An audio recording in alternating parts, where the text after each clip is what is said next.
There are known knowns. There are things we know we know.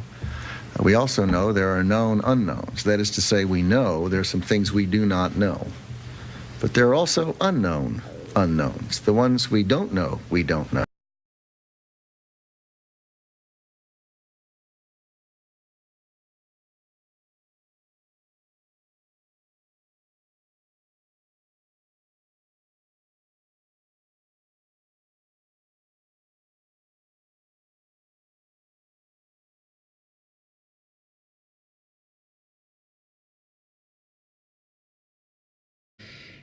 In order to reimagine the nation state, actually, we don't need to think of alternative. We need to think about alternative. We need to alternatively think about alternatives in the first place, and that's what I mean by state of mind in that sense. And it's much more difficult task than it might seem. Actually, it might be heard in a way because it's some things that are already existing almost on the level of unconscious.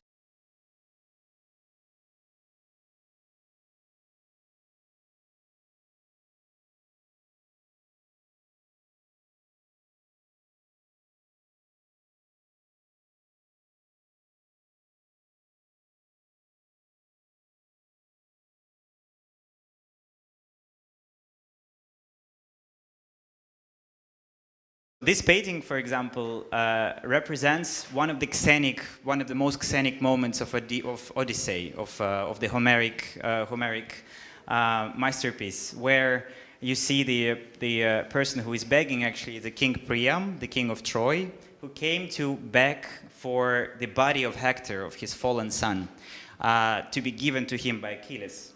And you see that the set of this painting is suggesting that Priam is actually begging indeed for it. Priam is in a power position where he is actually subdued and he feels his specific power dynamics, and this actually this painting meant to represent one of the most Xenic moments of Odysseus. And I would say that it's incredibly wrong painting into the sense of what that event is meant to represent. But this sort of imagery, if you are, for example, going through the history of representation of Odysseus over the time of return in the Renaissance to the subject, this is a typical way of presentation of the scene. And this scene is completely unxenic while hospitable, because from the perspective of hospitality, Achilles is inviting Priam into his house, but as a subdued guest, as someone who comes to ask for something. While actually the origin of the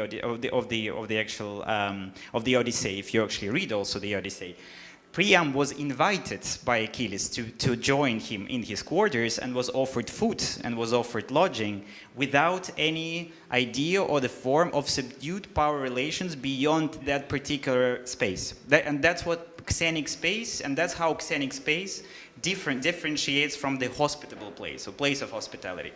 The place of hospitality does not exclude the power relations positions. It does not exclude the programs. It does not exclude the expectations in a way. While Xenic space is meant to be the heterotopic form that actually presupposes that socio-political imaginaries, meaning ideologies, are all artificial.